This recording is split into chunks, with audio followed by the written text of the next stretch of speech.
Estás escuchando Sin Fandel Existencial con Andrea y Santiago Sapiari. En el episodio de hoy, Existencia Musical.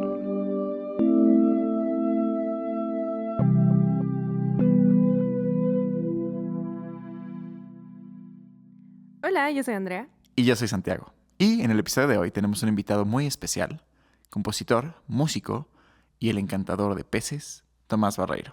Bienvenido. Buenas noches, queridos. ¿Cómo estamos? Todo muy bien. Contentos de tenerte en el podcast.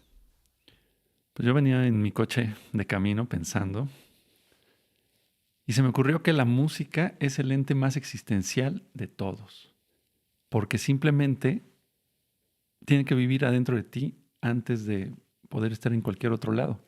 Entonces, como que busqué existencial en el diccionario y pensé, la música es la sustancia más existencial que existe.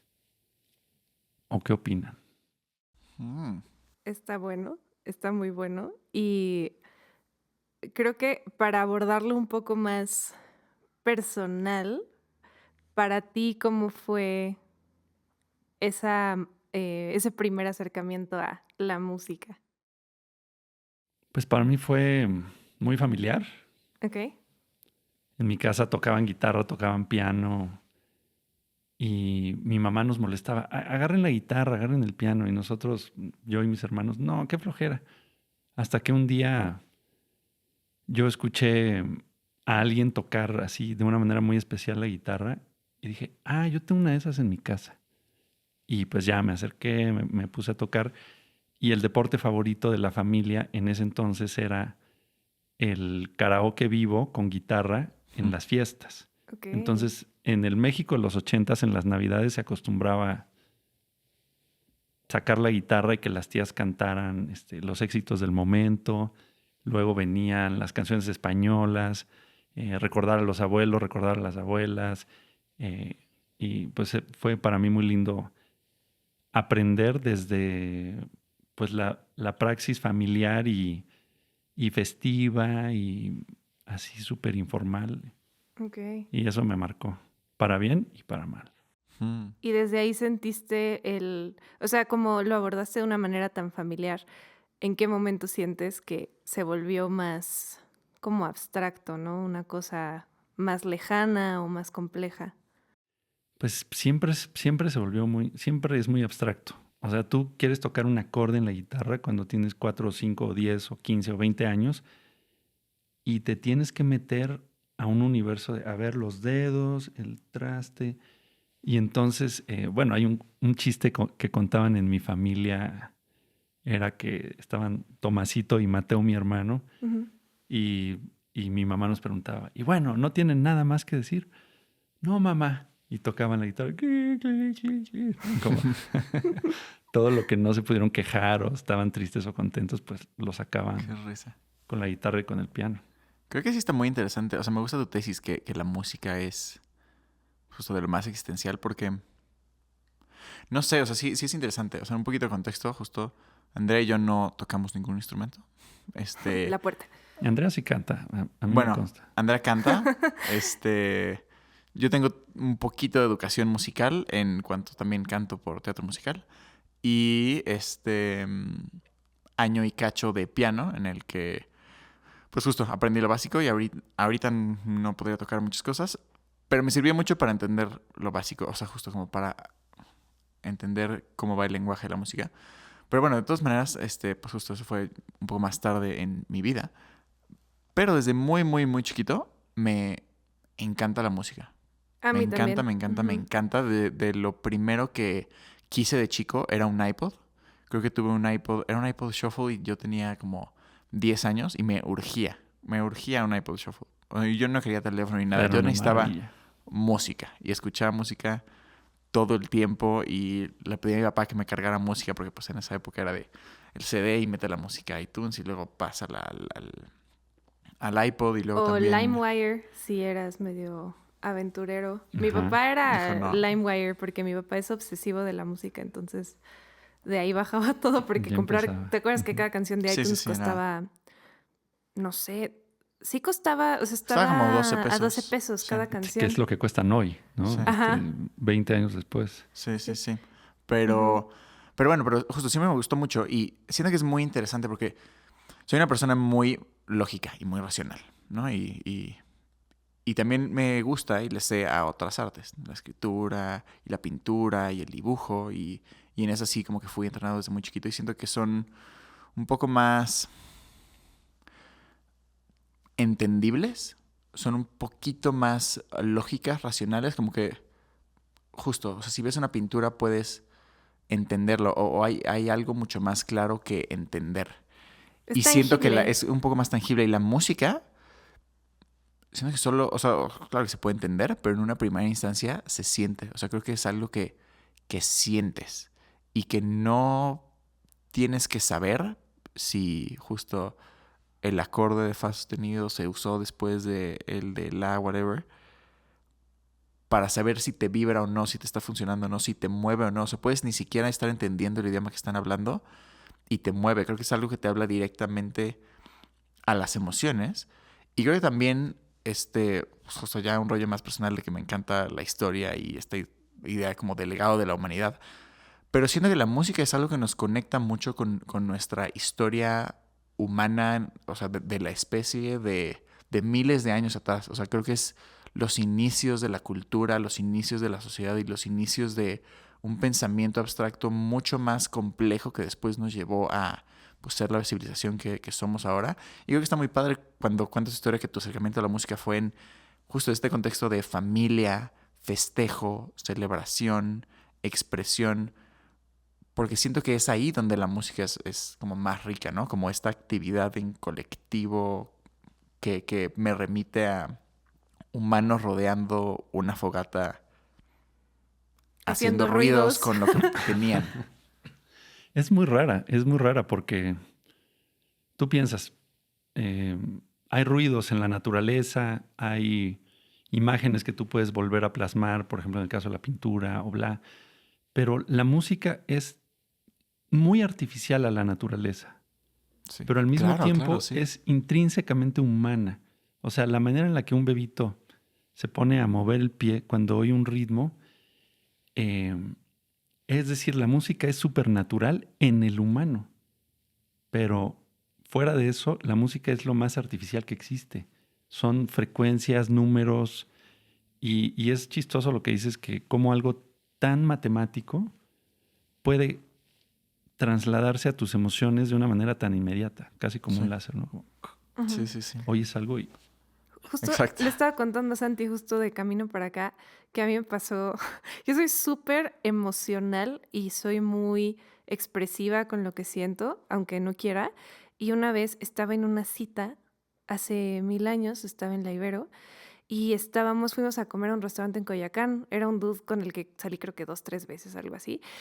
Y pues amigos, estábamos ahí platicando, no sé qué, y había un piano y empezaron a tocar música en vivo. Y empezaron a tocar el tema de la película de los 70s de Somewhere in Time. No sé si, que es Rachmaninoff. Y, claro. y esa melodía en general me hace llorar. O sea, si la escucho en cualquier lugar me pongo a llorar. Y la empezaron a tocar en el piano y yo ahí comiéndome mi pasta y empecé a chillar así incontrolable. Y el otro güey así de, ¿todo bien? ¿Qué te hice, güey? Te juro que sí voy a pagar la cuenta. Pero de verdad se me quedó viendo así como, ¿qué pedo? Porque estábamos platicando normal y todo y yo chillando. Y ya le dije como, perdón, es que estaban tocando una canción que me hace llorar. Y él como de, bueno, ok, todo bien. Y ya, no pasó nada, pero no, o sea, no me pude controlar, ¿sabes? No fue como No le puedes cerrar. el que algo me pueda hacer eso, más allá, o sea, sin ver una imagen, sin tener una historia, sin nada, solo la música que pueda causar una emoción tan potente, no sé, se me hace increíble. Creo que no hay nada que me pueda hacer llorar como una melodía. Yo creo que yo por eso soy músico. O sea, ahora que me preguntas, sí tuve acercamientos, pero esa sensación que describe Andrea yo también la tuve. Y yo me acuerdo dormirme en una alfombra en mi casa con el oído en la bocina y oír cosas ridículamente cursis como el concierto de Aranjuez, como John Denver cantando con Plácido Domingo, Ujú. algo de Vivaldi o los Beatles o Cat Stevens, ese disco de Ay, Cat Cat Stevens. Stevens. Me ponía la piel china. Sí. Y sí te crea una hipersensibilidad de niño y ya luego como que se te queda ahí tatuada en las emociones y Sí. ya, estás tocado. Además, lo que dices de los bebés, o sea, es muy interesante porque también yo cuando tenía yo creo que 1 año, una vez estaba en un centro comercial con mi abuela, me estaba cargando y ves que de repente se ponen a tocar el piano o hay como cosas ahí que suceden y empezaron a tocar algo de Andrea Bocelli. Y yo así como que quise jalar a mi abuela para que fuéramos a sentarnos ahí a escuchar, pero yo no tenía ni el año, o sea, era un bebé y algo hizo que yo quisiera ir hacia allá y pues me hace pensar, a esa edad no tienes ni recuerdos, o sea, yo no me acuerdo de eso, solo lo sé porque me lo contaron, como que qué cosa tan primal existe en el ser humano que nos arrastra hacia eso sin saber qué es.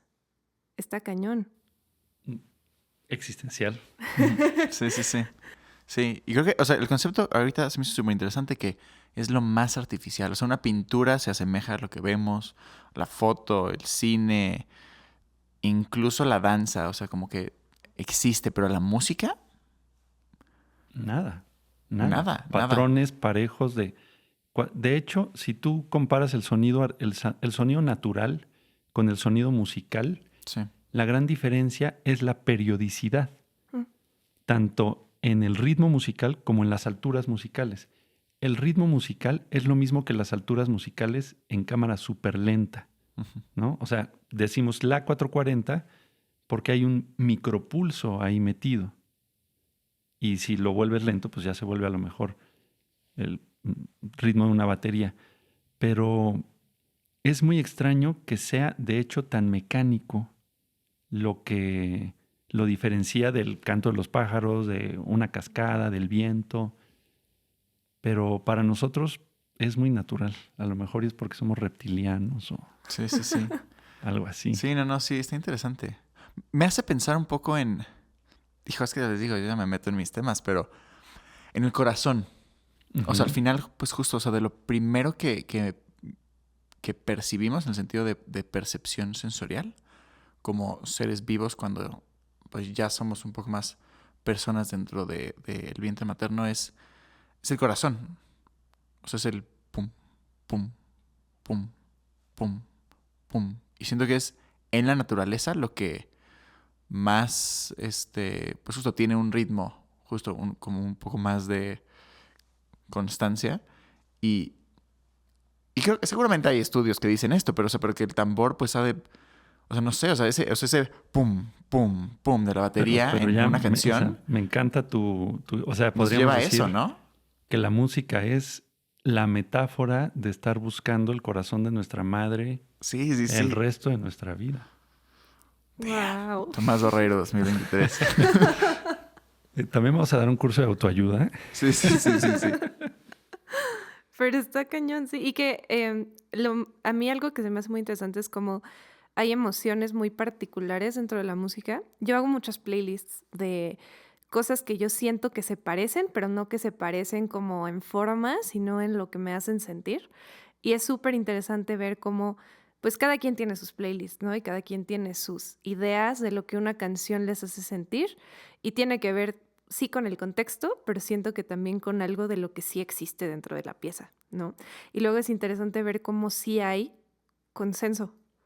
O sea, cómo no es necesariamente así algo que está flotando en el universo y que solo yo siento eso, sino que hay un colectivo de personas que dicen, sí, yo también, cuando escucho esto, siento nostalgia o siento, o sea, eso está muy interesante porque no encuentro una explicación lógica o algo que me diga, claro, es que mira, si pones, digo, seguramente sí en teoría musical existe, ¿no? Pero no es como que sea una ciencia exacta de pones esta nota con esta nota en esto y ya, es tristeza y existe, ¿no? Pues sí, hay unas formulillas, pero tienes Ajá. toda la razón. O sea, son súper generales, súper genéricas y seguramente a ti te pasa mucho más con una amiga muy querida que con el vecino. Ujú. Y bueno, yo también reflexioné un poco sobre cómo escuchar música es muy íntimo, y cómo a Sí. veces la música del otro puede ser absolutamente odiosa, un Sí. ruido, un espantosísimo ruido, y cómo a veces tu música para otras personas también lo puede ser, ¿no? Yo oigo mucha música todo el día, todo el tiempo, y mi adorada novia Rosana me dice, óyeme, media horita ahorita sin nada se vale. Sí, ¿No? sí. O sea, es más íntimo de lo que pensamos. Sin embargo, hay estos grupos de gente o estas reuniones sociales en donde si la música es un elemento común, puede ser pues lo más poderoso que yo he visto, ¿no? En mi época los conciertos de rock eran pues un ritual, una cosa maravillosa, mágica, te saltabas las clases, te ponías borracho, todo mal. Y ahora fuimos a oír a Rosalía hace poco y nos encantó, pero toda la gente de mi rodada, yo nací en 1976, tengo 46 años, decíamos, ¿y a qué hora ya se van a aprender, no? ¿A qué hora va a seguir el Ujú. siguiente paso? Y no, las generaciones más jóvenes pues ya se relacionan de otra manera, ¿no? Y sacaban su teléfono, bailaban y ya, hasta ahí llegaba. Nosotros era rompan todo, o sea, esa frase sí era literal. Sí, sí. Pero qué bueno que ya no quiera todo el mundo romper todo. Pues no sé, yo siento que tiene que ver con una que, pues, objetivamente somos más personas ahorita y que el tema de la música a lo mejor está mucho más a nuestro alcance que antes, ¿no? O sea, que ahora hay un chingo de conciertos todo el tiempo, o sea, no es como que sea el evento del año, sino que hay 27,000 de lo que quieras, o sea, como que siento que perdió su lugar como pues sí, ritual así de todos vamos, ¿no? O sea, todos a lo mismo, como que aquí se segmenta mucho, entonces ya no tiene esa magia, creo. Y luego siento que esa intensidad está en otro tipo de música que no esperarías. O sea, yo no sé, íbamos a ir a un concierto en el 2020. Ay, no, ni me lo recuerdes. Todavía Justo me duele. vive en el cementerio de mi mente para que no me atormente. Íbamos a ver a Dead Can Dance. Sí, sí. En Con Agnes Obel. Con Agnes Obel. Iba, o sea, no. Y se canceló por Por la cierto, pandemia. aprovecho esta plataforma para formalmente mentarle toda su pinche madre a Ticketmaster, que sigue debiéndonos 2,000 pesos por los boletos de ese concierto. Sí, no mames. Y se siguen haciendo súper pendejos. Ya hay que hacer algo para tumbar a Ticketmaster, Sí, ¿no? O sea, sí, ya sí, es sí. el enemigo Número público uno. número uno. Sí, creo. sí, no puede ser, pero bueno. Íbamos a ir a ese concierto y no, pues ahora nunca lo sabremos, ¿verdad? Pero sí pensaba como, esa vibra va a estar bien interesante. Sí. Porque es como muy, pues no es como que digas, puta, todo el mundo va a ir a ver a Dead Can Dance. Y seguramente va a ser gente más grande que nosotros. Y estaba lleno el Auditorio Nacional. Y estaba lleno. Estaba lleno y dije como, hijo, ¿quién? O sea, ¿Quiénes primero que van? nada vamos a destacarnos. O sea, no, nadie, o sea, ¿quiénes son estos morros que conocen a muy Dead raro Can que Dance y que ustedes escuchan conozcan a esta Dead Can música? O sea, Dead Can Dance es de mis tíos encuerados en Cuernavaca. Ahora somos con la luz de la Somos luna. nosotros, exacto. Somos el legado de los Pero, tíos pero es muy encuerados en bonita Cuernavaca. esa música que, Sí. que es transgeneracional, ¿no? Que de repente vas a un concierto y el amor por ese artista o esa música le toca a un chavillo, a su papá y hasta el abuelo. Eso está increíble. Está genial. Y Sí. sí, la música lo logra. Cuando lo logra es, pues, muy especial. Y cuando no es hasta doloroso, ¿no? ¿No te ha pasado que vas a una fiesta y dices, esto va a estar súper chido? Y luego la playlist es lo peor que pudo haber Sí, sí, pasado. sí. O que nada Playlists más que no pueden conecta. matar fiestas. No, o lo que nos quejamos muchísimo de restaurantes. Vas a, no sé, un restaurante con una vibra italiana, una vibra, o sea, como justo con un mood particular. Y la música es justo top 10 México, top 100 México. Y es como, no, esto no va, ¿no? O sea, no quiero escuchar a Ariana Grande si estoy en... No porque no me guste Ariana Grande, pero también siento que la música tiene como espacios y tiempos y en ese contexto debe usarse como para realzar lo que ya está y no para, no sé, o sea, siento que a veces se pone como muy sin intención, muy a lo güey, así de pues nada más ponle para que haya algo de ruido. Y la música no es ruido, la música es mucho más que eso. Pero puede ser un ruido. Entonces, justo lo interesante de esta época, yo creo, es que el hacer comunidad va a ser más difícil, pero más importante. Como poder encontrar un grupo grande con el que tienes unas afinidades musicales puede ser un regalo increíble, pero con tantas opciones va a ser más difícil de lo que pensamos. Y siempre tú tener tu espacio para tus rolitas, aunque te digan, ay, otra vez vas a oír esa. Bueno, yo trabajo haciendo música para cine y se habla mucho del gusto, ¿no? Si tienes buen gusto, si tienes mucha cultura. Y yo pues me río y digo, el gusto que uno tiene, uno no lo escogió. O sea, te tocó, tus papás te pusieron cosas, tuviste momentos emotivos muy fuertes que se relacionan con una rola y ya jamás te la vas a poder quitar. Entonces, pues yo creo que hay que oír música como tratando de tener una avideza por cosas nuevas, pero también entendiendo que ni modo, te gusta lo que te gusta.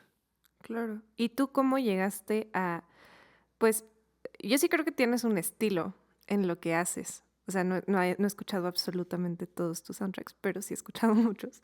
Y siento que hay como un hilo conductor, que no es que se parezcan necesariamente todos, pero sí creo que hay algo, y creo que es con todos, ¿no? O sea, si haces música, haces arte, haces lo que sea, siempre hay algo que dejas tuyo ahí, aunque no quieras.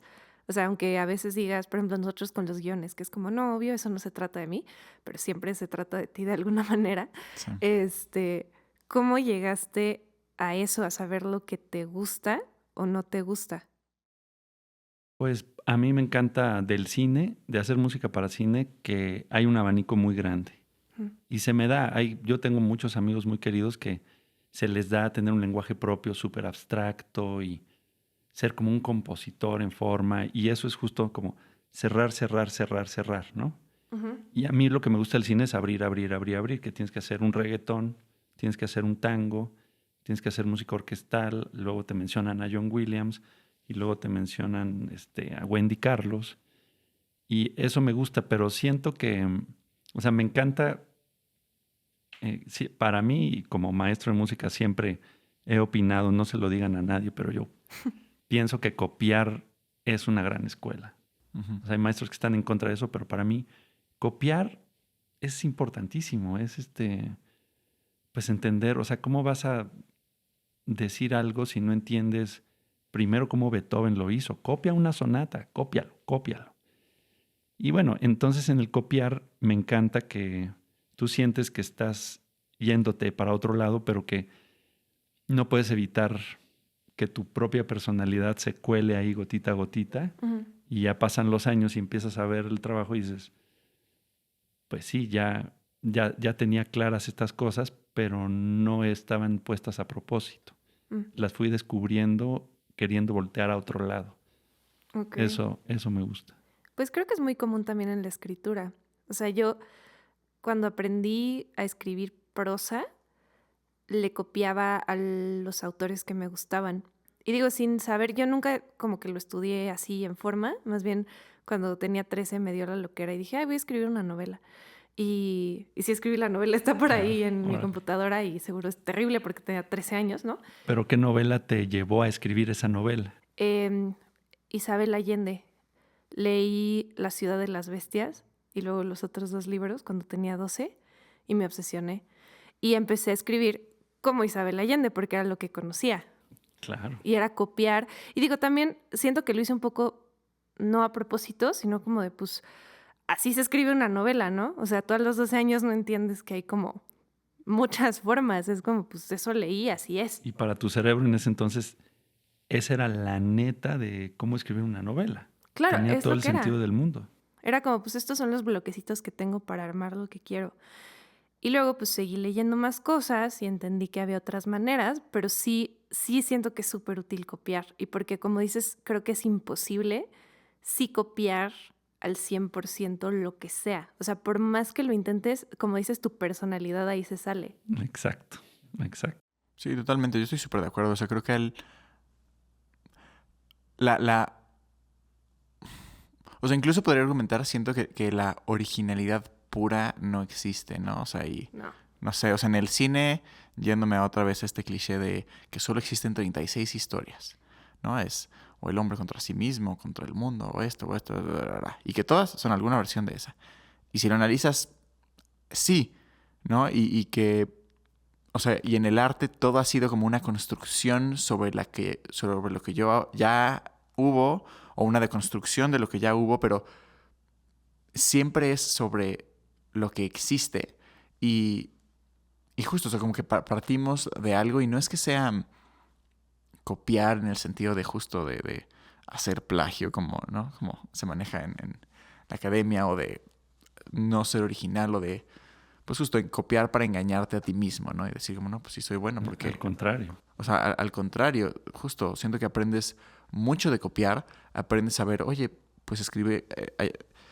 perdón, Isabel Allende escribe así, pero ahorita que yo estoy escribiendo como Isabel Allende, me estoy dando cuenta que entre Isabel Allende y yo hay otra cosa, y voy a agarrar eso. Porque al rato que escriba como, no sé, Cortázar. Cortázar, Eso voy a sí me lo mezclar esa otra mitad. O sea, Sí. y al final vas construyendo tu propio estilo y tu propia expresión y tu propia historia, hecha de pedacitos de cosas que tomaste, porque al final tú estás hecho de pedacitos de cosas que tomaste, ¿no? O sea, incluso de, pues justo, Decía incluso como Stravinsky. escritores, o sea, no solo es que las historias que vimos en el cine nos inspiraron, todos nos inspiraron, o sea, incluso la música. O sea, el pensar como, claro, es que yo escuchaba muchísimo los 80s, y siento que hasta cierto punto algunas de las películas e historias que quiero crear son inspiradas en ese sentimiento que me dan los 80s, o sea, como en cosas que tomé de otros lados que es reinterpretarlas y crearlas de nuevas formas, y pues justo llevarlas como a un lugar, o sea, llevar algo común, o más bien algo conocido, a un lugar nuevo.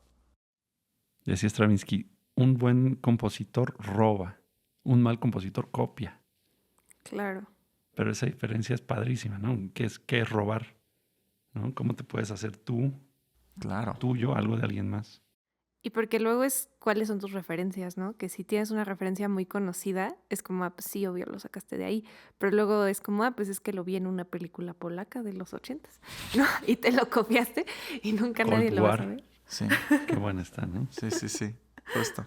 No, pero y luego lo que copias también es, pues, lo que te mueve, ¿no? O sea, si ves una película polaca de, no sé, un espía polaco, y de repente dices como, voy a hacer yo igual una historia de un espía polaco, pues no es porque te quieras chingar al director polaco, al escritor polaco de la película, es porque te movió y quieres llevar eso que viste a un lugar nuevo al que la película polaca no fue, pero que tú viste. Tú viste como, pero podría irse a este otro lugar. Entonces yo lo voy a llevar allá.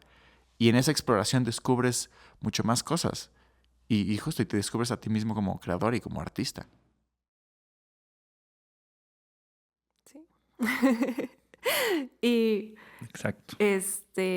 cuando empezaste a componer para cine, em, ¿cómo fue como la primera comunicación con alguien, con un director o con alguien que te propuso algo? Porque me imagino, eso está muy difícil, ¿no? El hecho de decir, para mí triste es esto y para ti triste es esta otra cosa.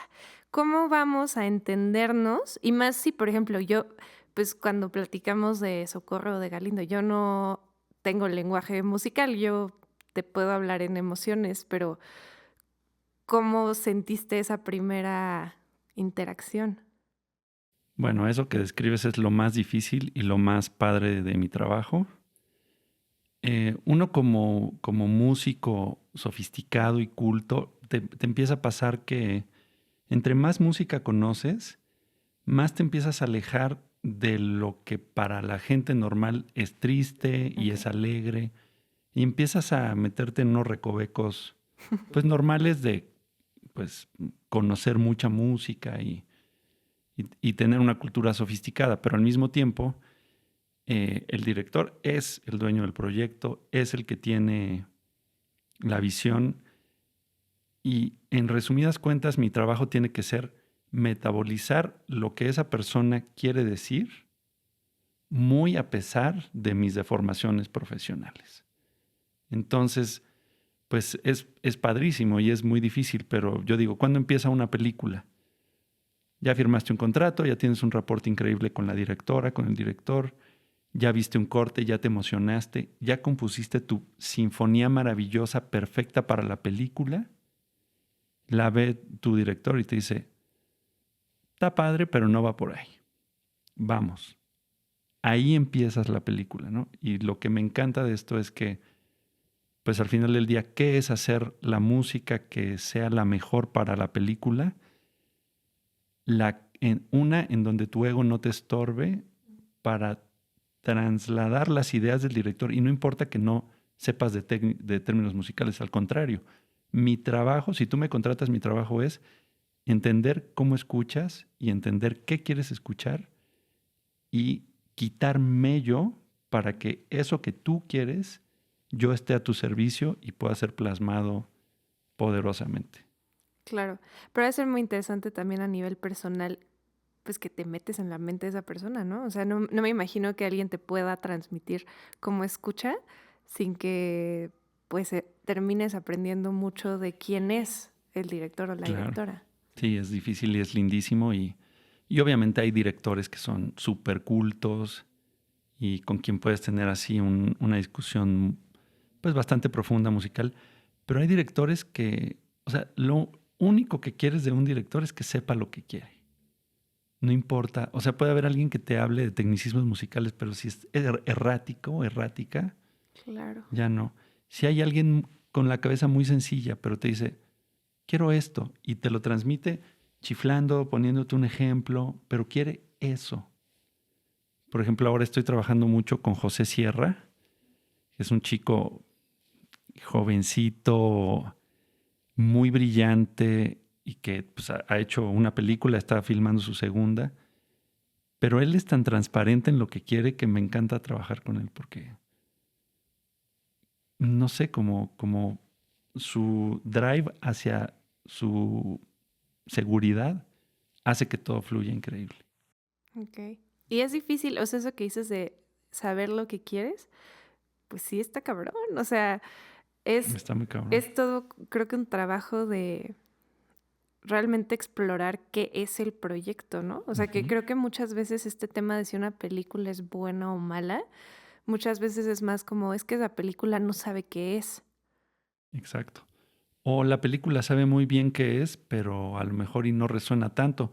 A mí me pasó eso con Bardo, que Mm, digo, pues es una gran película, sí, es una gran película. A mí no me resonó mucho lo que me quiso decir, a mí no me resonó mucho. mm. Y en cambio Banshees, por ejemplo, No la he visto todavía, esa me muero de ganas. tienen que verla, tienen que verla. La Está que acabo de ver maravillosa. es Aftersun, que me gustó mucho. La verdad está muy buena. Pero, y Bardo, a mí, yo no sabía a qué iba, la verdad. O sea, y una amiga mía es productora asociada, entonces iba a ir ahí a ver su crédito y yo de, güey, tengo que ir a ver a Natalia, ¿no? Voy. O sea, no, yo no sabía a qué iba, como que tenía expectativa cero, porque dije, no quiero saber nada, no quiero leer nada, no quiero...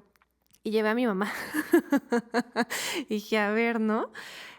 Al principio dije, pues se va a salir mi mamá, ¿no? O sea, esto no va a jalar, va a decir que, o sea, Andrea, qué chingados, no estoy entendiendo nada, nada tiene sentido, porque sí es un desmadre. O sea, ves la película y medio entiendes, pero dices, no sé a dónde va, no sé de dónde viene, no sé qué pedo, pero sí aguantó toda la película y a mí al final me gustó mucho. O sea, sí, no necesariamente me resonó porque no me identifico con nada de la película, no tiene nada que ver conmigo, pero me gustó mucho cómo al final todo lo que yo decía es que estos son pendejadas, no eran pendejadas y sí tenían sentido. O sea, como que siento que rompió toda esta perspectiva que había escuchado de que era súper mamona la película. Y digo, sí lo es, pero pero se justificó. No sé, me gustó al final. Pero justo, por ejemplo, con Bardo, siento que hay em, ambigüedades que están ahí a propósito y que a mí me cuesta mucho trabajo como escritora crear. O sea, eso es algo que se me hace muy interesante, que siento que también pasa en la música y que pasa en cualquier forma de arte. A veces siento que para algunas personas es más fácil ser literal y para otras personas es más fácil ser ambiguo. Y cuando eres una de las dos y quieres ser la otra, está bien difícil. No sé si a ti te pase eso. Sí, claro que sí. Y la música, pues en general es súper ambigua y a mí me gusta. Y a veces me pasa que con ciertas películas o rolas que siento que son demasiado lineales y, y quizás ya no me gustan tanto, pero no, yo creo que lo que dices es importantísimo porque, o sea, yo no diría, no vayan a ver la película. Ujú. Yo diría, hay que ver todas las películas y retomando que la música es tan existencial, el cine también, y quizás ahí lo que yo rescato que más me gusta es que son dos ámbitos en donde podemos estar en total desacuerdo en la mayor armonía posible. O sea, el arte sirve para eso. Y entonces eh, platicaba con Ale Márquez, por ejemplo, que decía, ya no me digan si te gustó o no te gustó. Díganme qué te hizo sentir. Totalmente. Y Bardo, pues sí que te hace sentir un montón de cosas. Y porque hay películas que pueden no gustarte y hacerte sentir cosas que crees que vale la pena que te hicieran sentir. Ujú. O sea, vi esta de Bones and All, de los caníbales. Esa sí me gustó, pero hijo, no sé. O sea, me hizo sentir cosas horribles que a lo mejor no quiero volver a sentir, pero siento que vale la pena que la película exista. Y siento que es lo mismo con la música. O sea, sí hay música que genuinamente no me gusta. Yo no soy para nada de banda.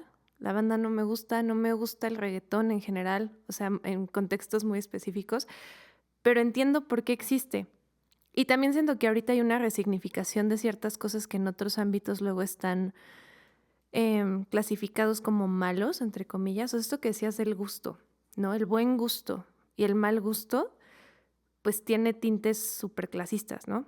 O sea, tiene este rollo de, güey, si tienes buen gusto es que pues has ido a Europa y sabes y escuchas y la madre, ¿no? Y si no, es que eres un inculto y que pues creciste en la precariedad, básicamente. O sea, eso es lo que están diciendo sin decir. Sí. Sí, porque aparte también el gusto es súper hegemónico. Es como, el gusto es de Europa. Y el canon de belleza es de Europa. Blanco, sí. ¿Y qué es arte? Es Europa. Refiérete a París y estarás bien, ¿no? Exacto, exacto. Y pues no, Y no. pues no. Sí, es muy interesante cómo en México sí hay, por ejemplo, un muy buen gusto indígena, ¿no? O sí, un buen gusto, una buena educación, sí, pues una serie de valores diferentes a los europeos que son, pues, fascinantes, pero también, pues, el público mexicano es un público bastante malo en términos del cine, por ejemplo, ¿no? Ujú. Pero tú no te puedes enojar con el público. Tú no Sí. puedes decir, maldita señora que se conmovió con Marta y Gareda y Eugenio Derbez. No. Sí, O sea, si a alguien le gusta algo de arte, eso se tiene que celebrar. Y obviamente, entre más conoces, menos te empiezan a gustar ciertas cosas, pero pues que eso no te haga mirar con superioridad moral al otro, ¿no? Y yo creo que el cine mexicano tiene muchísimo que aprender de eso. O hacemos una peli complicadísima y que retrata unas cosas horrendas para que un curador en Berlín diga, oh, qué interesante, la vamos a poner. O hacemos una telenovela con, una vez más, Mariala del Barrio se enamora del príncipe valiente, Gustavo Eduardo. Y en medio, pues hay 1,000,000,000 de cosas que no hemos podido todavía contar. Sí. Pero ahí vamos, ¿no? Yo creo que Sí, yo creo que ahí vamos, va. pero estoy súper de acuerdo. Y Andrea y yo siempre, o sea, como que tenemos mucho esa visión y nos quejamos mucho de eso, de que, pues justo, o sea, existe ese camino de en medio y que no, o sea, esos extremos no están peleados, o sea, y existen dentro del mismo universo y hasta argumentaría yo que es luego como un círculo, ¿no? O sea, luego, o sea, si te vas del lado mamalón un poquito más allá, regresas. Regresas a la Ajá, telenovela. ajá. Y pues justo, pero todo lo del medio existe. O sea, como se conoce, el cine de arte y el cine comercial no están peleados y no son mutuamente exclusivos. Y justo, y una película que apele a un público, no sé, mucho más amplio y que tenga igual y tintes más comerciales, y que no sea como justo la mamada más compleja y ambigua que te hace reflexionar sobre la existencia, puede tener una serie de retórica, o sea, como te puede tener un discurso súper profundo y súper interesante que te haga reflexionar, incluso aunque no lo sepas. O sea, incluso aunque sabes de la película nada más pensando que estuvo padre, algo se te queda ahí. Y justo creo que hay que explorarlo, porque al final el cine es de la gente para la gente. O sea, si haces cine para el curador de Berlín, no tiene chiste. O sea, para allá no vamos. No, ¿y para qué? No la va a ver nadie. O sea, sí, ok, qué padre, te ganaste el premio. ¿Y quién vio la película? ¿Quién sintió algo cuando vio la película? Exacto. O sea, ¿qué dejaste en la sociedad?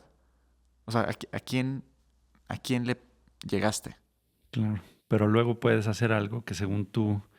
O sea, nunca puedes hacer algo por tratar de guiñarle el ojo o a alguien en Berlín o a alguien en México o a un público muy masivo en México. Ujú. Tienes que hacer algo que sea completamente honesto. Exacto. Y ahí está donde va a haber resonancia. Puede que sea con poquita gente, puede que sea con mucha, pero si es honesto, va a haber resonancia. Estoy empezando a trabajar con un director increíble que se llama Carlos Santos, que tiene una película que se llama Chilangolandia, Ujú. que no mucha gente ha visto. Yo no la había visto. Me invitó a trabajar Carlos con él y la vi y me quedé boquiabierto de...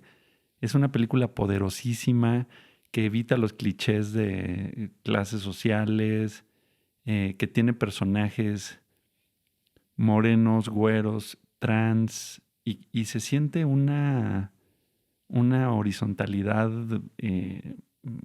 muy emotiva. A mí, bueno, me encantó esta Ujú. película y me gustaría recomendarla porque creo que no mucha gente la ha visto. Y curiosamente es la película que tercer lugar en la pandemia que más gente vio. Ujú. Pero nuestro círculo de que vamos al cine de arte, nadie habla de ella, pero 1 kilo de gente la vio. Sí. Entonces, eso se me hace muy interesante, ¿no? Que de repente, o Cindy la Regia también me pareció una Sí. película súper comercial, súper bien hecha, súper cuidada, muy emotiva, y que dices, bueno, ya hay películas que están haciendo cosas diferentes y que muy honestamente apelan a otros estados y otras maneras de relacionarse. Pues hablaremos de todo esto y más en la Cátedra Bergman que organiza la UNAM en la Escuela Nacional de Artes Cinematográficas este 25 de febrero a las 11 de la mañana. Puedes inscribirte en la página de la Cátedra Bergman antes del 12 de febrero. El equipo de Sin Frontera Existencial te invita a registrarte en la página de la Cátedra Bergman.